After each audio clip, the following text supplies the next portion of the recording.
There was a game you used to open the second you got home from school, and you did it without thinking. The same way you'd drop your bag or grab something from the fridge.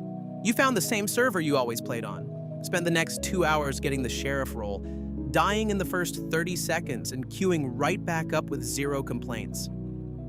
That game was Murder Mystery 2, and for a massive portion of people between 16 and 22 years old right now, it wasn't just a game they played casually, it was the game. The one that mattered. Going back today feels off, though. The servers are still full, the knife skins are still there, and Nikilis is still pushing updates. What's missing is harder to describe. That charged, chaotic energy of a community that was genuinely obsessed with what it had built together. What actually happened to Murder Mystery 2? And why does losing it feel like something nobody ever got to properly grieve? January 2014 is when Murder Mystery 2 came out, built by a single developer who went by Nikilis, and the concept he shipped was almost aggressively simple.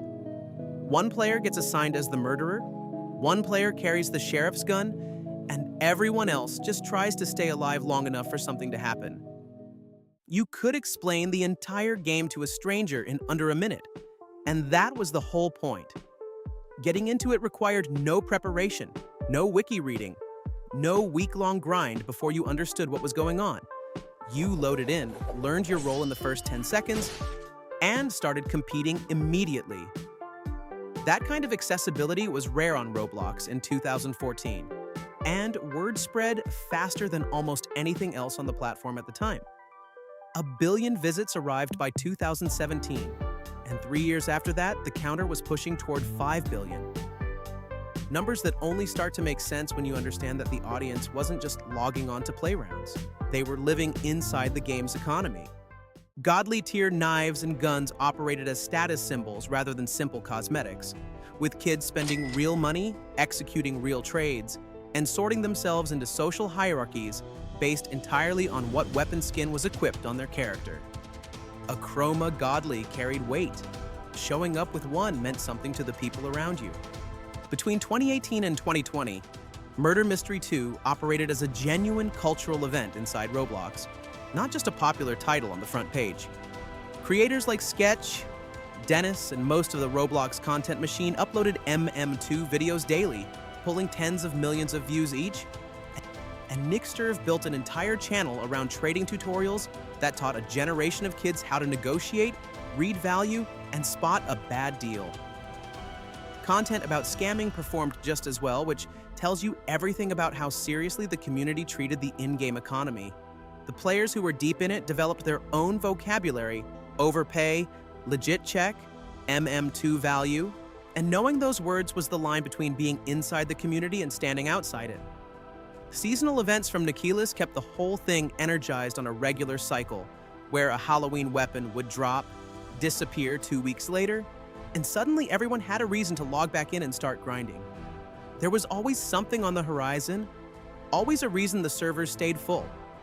That constant momentum is what's almost impossible to describe to someone who wasn't around for it. Murder Mystery 2 didn't feel like a game you dropped into occasionally.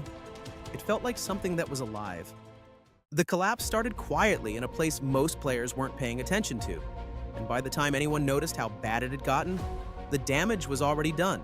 Murder Mystery 2's trading economy ran on community-maintained value lists, unofficial documents built and updated by players that told you what any given item was worth relative to everything else in the game. Nikilis had no involvement in these lists, and for years that didn't matter because the system functioned well enough to keep trades moving.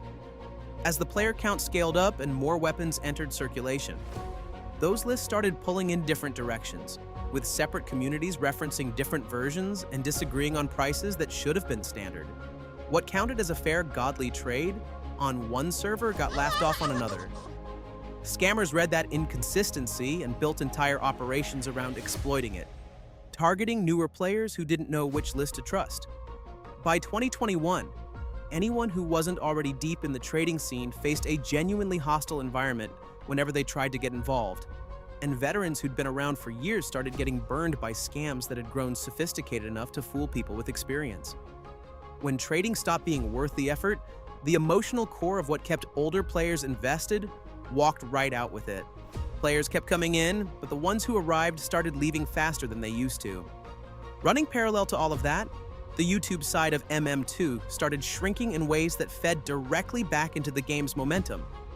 Sketch pulled away from daily Roblox content, Dennis's channel moved in different directions, and the creators who had spent years building audiences specifically around Murder Mystery 2 aged out of the niche at the same rate their viewers did. Sitting down to watch a 20-minute MM2 video started feeling like something that belonged to a younger version of yourself, not something you'd actually do on a Tuesday afternoon in 2021. The replacement for MM2 in the Roblox algorithm wasn't a single competitor that came in and took the crown.